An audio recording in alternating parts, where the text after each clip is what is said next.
Welcome back to another video, everyone. In this video we will be talking about making gold and the way I do it and the things that I use to make gold. Now this will be a small series. It will probably be 3 videos where I try to explain as good as I can what I'm doing and how I'm making gold. Now this is by no means the best way to make gold or the only way to make gold. There's a lot of other things you can do to get yourself some gold in, but these are the things that worked for me. Now I'm not playing 24/7, I don't have time to play a lot, so these are just some easy things to do to make sure you have a steady gold income in preparing for Dragonflight. Now my goal was to make 1 million gold before Dragonflight, but I'm already over that. I am in totally now at nearly 1.2 million. And in the last month, do not look at these peaks though. I have changed realms, so my characters, like right here, I had nothing on this realm. Then a character went there, 2 other characters went there, so that's where this 1 million came from.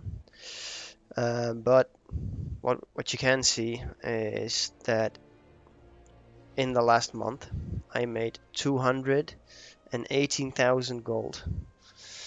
Now, that is by no means a lot. Some people make this in a day or in a week. There are people that make this much faster than I do, but I'm only doing it, well, I'm not doing it full time. Like, not every time I'm playing, I'm only making gold. I'm still doing Mythic Plus, I'm doing my dailies, I'm doing all kinds of stuff besides this. I think I only invest like maybe 2 hours a week at max, and this is already what I'm making. So I think I'm doing pretty good. I want to keep this up, and I want to see if I can maybe even get one character to 10 million gold, or 10 million in total, before Dragonflight instead of the 1 million that I already reached. Now in the past week you can see it went up by the past week 124,000 gold. You do see some slight dips here. That was when I needed to change something in the legendaries, that I bought new base items, or when things were really cheap on the auction house and I sold them for more. So to get into this, the things that I'm doing is number 1, mission tables. Number 2 is the callings. Number 3 is world quests. I combine those with the callings. And number 4 is selling items on the auction house. Now for this video, I want to focus on the mission tables, the callings, and the world quests. Most important is the mission tables, as they can be done really quickly. And callings on world quests, I usually combine them. So right now I have the challenges in Ardenweald, defeat powerful foes. The good thing for this is it most of the times rewards you with money or anima. The money rewards are good because it's just raw gold income. This one is 799 gold. That's easy. Then from the calling you will get a chest that will give you about 1500 to 2000 gold worth in items, which is pretty nice. So you can just vendor those and you have some items. Other things you can do is just do the reputation quests. To get reputation, to get Paragon chests, they have, I think, 3k gold at least in them. You can also do the anima quests to get more anima for your mission table, or do the gold quests for some extra gold. And on the mission table, it's actually really easy. You just do missions for gold, for anima, for anything that you can sell, but we'll get into detail a bit later. To make this work, the ideal situation is for you to have multiple characters that can do mission tables. So in this case, you want multiple characters at level 60 to make you some gold. Now it seems like a lot, but the more characters you have, the more gold you can make. Simple as that. The only thing is you do need to have anima for it. To get anima, I usually just do I only play my hunter now as my main. So in Zerath Mortis, you have the patterns within patterns that give you 500 anima. You have anima world quests plus a reputation you gain from it. You have the world boss in the north part here that gives you 500. You have the world boss in Zerath Mortis in the Maw for 500, and you have the weekly. I think the weekly one was the one in Bastion this week for another 500. So that's already 2k anima you can get. And then there are a lot of anima world quests. I can still get 1795 anima from the world quests that are currently up. So that way I'm only playing one character and not doing anything else on the others, and I can sustain. Now to get your character set up for it, there are a few tips and tricks to get it all set up. The easy way is when you're level 50, go to Shadowlands and don't go before that, because you can just skip the Maw, skip the entire Maw thing. When you get to Oribos, pick one of the Covenants, and it doesn't really matter which one it is, as long as it's not Night Fae. You can also just first come to the vendor right here, next to the Flight Master, and buy these Broker Mark of Distinction. It will give you level 60 Renown, and the 60 Renown in the Covenant is not that important. You can get Renown pretty easy. The important thing is what you will get when you are level 60. You get some mounts, and the mounts are not that interesting. The most interesting thing is, and I need to look it up, is right here, 52. The Wisps of Memory. These will give you 75,000 XP to a follower, which is pretty big. If you do this for all the Covenants and pick Night Fae last, the reason why I will tell you later. Pick Night Fae last, do this for all the Covenants, and you will have 4 of these Wisps. Then you will just level in your zones. You will get 4 quests for each of the Covenants to help them. You can aid them in battle or in their zone by doing the world quests and other world content, like the normal quests that are up there. When you get the bar to 100%, don't turn in that quest. You go to the next zone. So let's say you start in Bastion, you have 100%, you can turn it in, don't do it. Go to the next zone.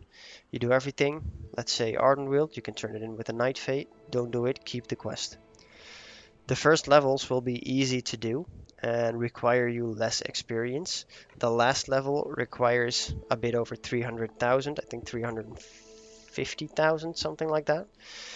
If you keep the quests, that will give you the if you keep those 4 quests for all the 4 zones, you will get more XP if you turn them in at level 59. I'm not sure how much XP they give you at level 51 or 52 when you turn it in instantly, but at level 59 it gives you 72.2k experience per quest per zone, which is 288.8k and an additional 1.1 to get back to Oribos. In total, this will give you 293,000 XP. You probably only need to do like 60,000 XP, which is 4 or 5 world quests, and then you're there. So when you get level 59, make sure you do 4 or 5 world quests. You can check how much you still need, and then just get the quests turned in. They will give you a lot of XP more than when you don't do it that way. Then also, when you're leveling, you will probably be somewhere close to Renown 78 or 79 before you hit 60. Now, you already had 4 of the Wisps of Memory. You will get another one at 67, and the last one at 76. Then you have 6 of these wisps. Now also, because you have level 60 renown in the Covenants, it will give you 4k anima for all, 1k for getting to level 60.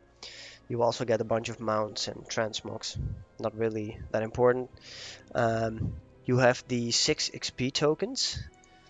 And probably from leveling you have a bit more anima, maybe 5.5k in total. When you're 60, you go to the soul binds. You need to do some of the quests before you can do it. Make sure you pick Night Fae for this, because this makes the mission table a lot easier. I can show you on my other hunter. Yes, I do have multiple hunters because I think they level pretty easy and I like it. So just some time efficiency there, as I'm not really playing that much alts. I will show you on the other hunter when we get there. Make sure you get one of the soul binds up. Then when you have one of your soul binds, you can use all of the XP tokens that you have. All these wisps of memory will give you 75,000.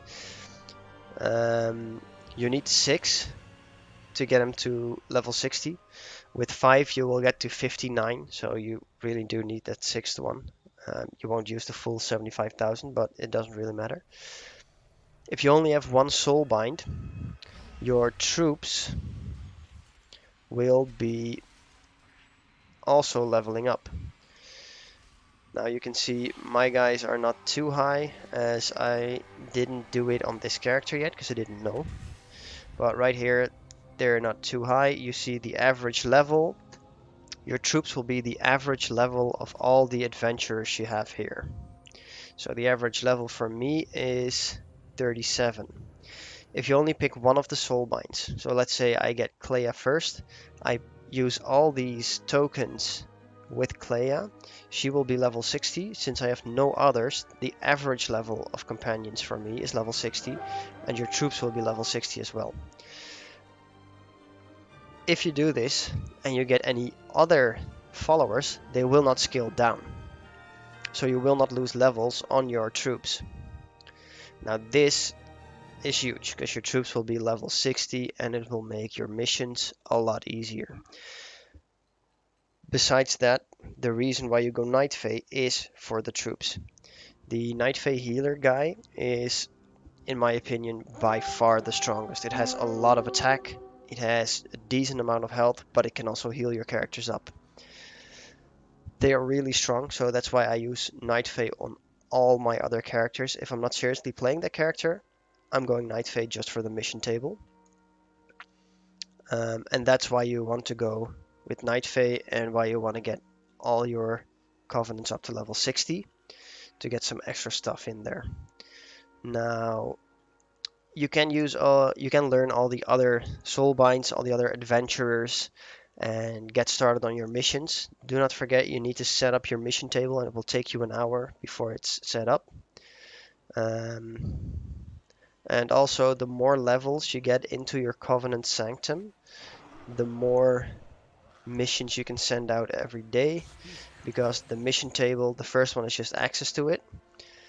The next one is the rate which your companions naturally heal is getting quicker. The last one is the time your adventurers take to complete missions is reduced by 25%. If you have a lot of time to constantly check your missions and set it up, go for it, do it. I don't, so I don't think it's worth my 10,000 anima. I usually only check the missions twice or 3 times a day, sometimes 4 times. And on average, I'm making 1.5 to 2k in raw gold. Other than that, I use the anima I can get from it to keep it as much self-sustaining as possible for the alts.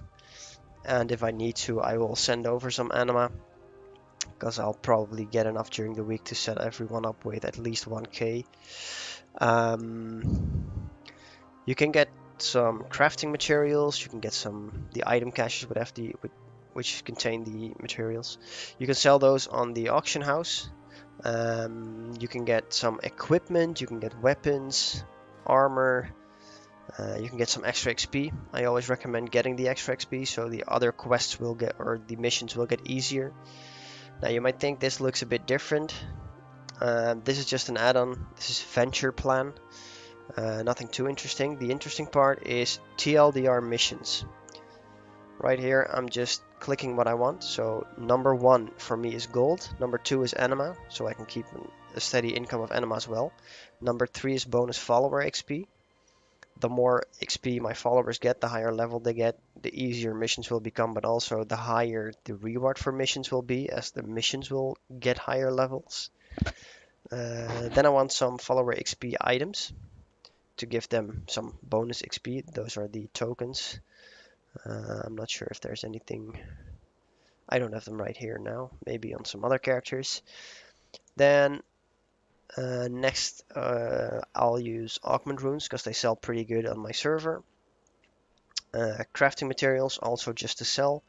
And if I have any followers left, I will be taking equipment missions so I can get some epics.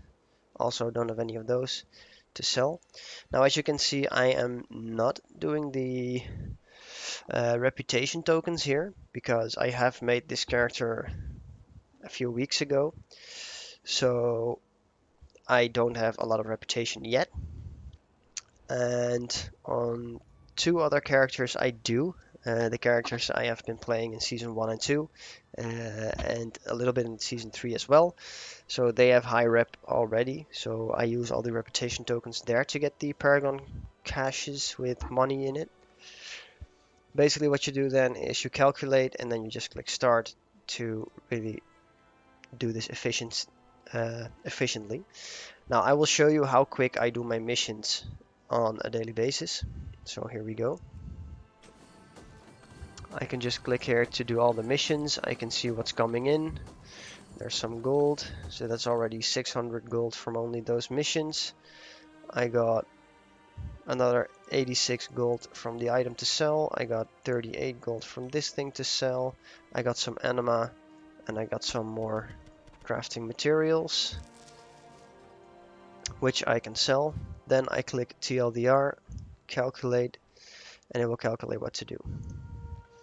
Now this will also calculate the most efficient way to do it, and the way where you can get as much of the rewards as well. So almost 100% of the time I get the missions all successfully done and I get my rewards. Now here we go to the next character. The login screen can be the longest wait time you have when doing this. The missions don't take too long, and if you get used to it, you're at one point not really reading what it is or what it says. You're just clicking it, send out your missions, log out, get into the next character. Finish the missions, calculate, send out the new ones, next character, and so on until you have all your characters done. You can do this with a bunch of characters. If you have a lot of characters and if you have a lot of time, money or gold missions usually take around 4 hours. So if you want, log in every 4 hours to make sure you get the most out of it. Now, as you can see, I don't have enough anima to do this. Do I have anything in my bags? I do. I probably have enough. So here again, I made 300, 650, 670 gold from 2 missions. I got some of the augment runes. They're currently only 19 gold, so I will wait until they go up again. I have sold them for 60 gold a piece, so it's really easy money right there. As you can see, I have a lot of these items as well.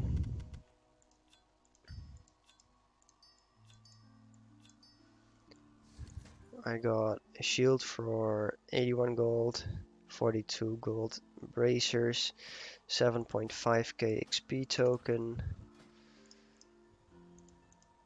And here we go again. Send out the missions.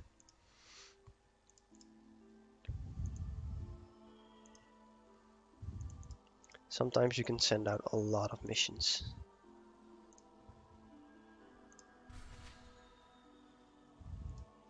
So there we go. And all missions are sent.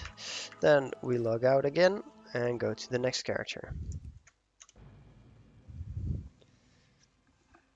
And this is basically just the easy way of gold making. So I get about 1.5 to 2k gold at least per character per day. And then all the extra items I get are not in it. This is just a raw gold. So with items added to it and the things that I can sell on the auction house, I think I'm making around 3.5k on average per character per day. So the more characters you have, the more gold you can make. So right here, I had a lot of gold missions. This was 3, 6, 9, 1100, 1200, 13, 14, around 1470, 1480 gold, something like that. And then we have 63 gold extra from the shoulders, 76 from the trinket. I got some anima in, and we got some other items. Oh, I also have 38 for the necklace and some more items. I am pretty low on anima, so I will turn some of this in as well. This is the only reason why it's taking a bit longer. Normally you're pretty quick. Also, another thing that will give you more gold is the weekly replenish the reservoir quest. To get 1000 anima, it will add 102 gold if you are not renown level 80. If you are renown level 80, it will give you 1600 something, so 1600 added every week on top of the 1.5 to 2k, so it's basically you can double it. So it's already 3k, 3.5k every week from just that. And then the things you can sell, or if you can do the callings. I only do my callings on one character. You can do it on all your characters. It will give you a lot of gold more, and it's a really steady income of gold. So yeah, that's basically what I do. This is the fourth character. This is my second hunter. I will show you now how I did it with the mission table set up and the trick to get all your followers to 60. Or the troops, I mean, not all the adventurers, just your covenant troops.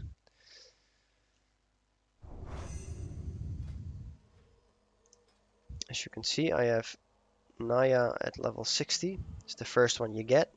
The others are level 9, level 8, level 11. Nothing too high, but my followers are both level 60. And you can see this guy has 2100 health and 210 attack. This guy has 350 attack with 1400 health. And if we take on Naya, she has 1400 and 280 HP. This is the Covenant specific dude, and she's basically worse than the overall troops that you get if you're Night Fae, which is impressive, but this is the only reason why I went Night Fae. The followers, the troops are really good. Now this is just set up, so as you can see I don't have a lot of missions yet, but this here is already 550 gold.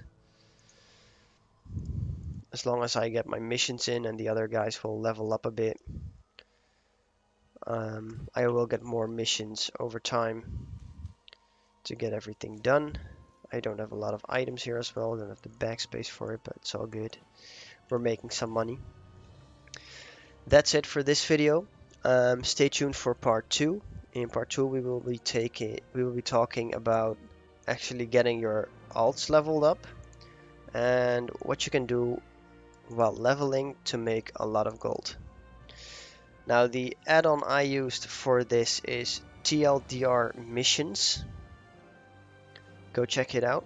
If you want to make your mission table look like this, go get Venture Plan. Those are the two I use for the mission tables.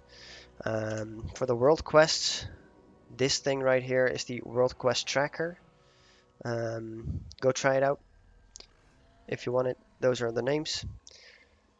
Good luck and have fun with gold making, and let me know how much you made from your mission tables last week. I will continue with the gold making. I will try to make 10 million gold before Dragonflight.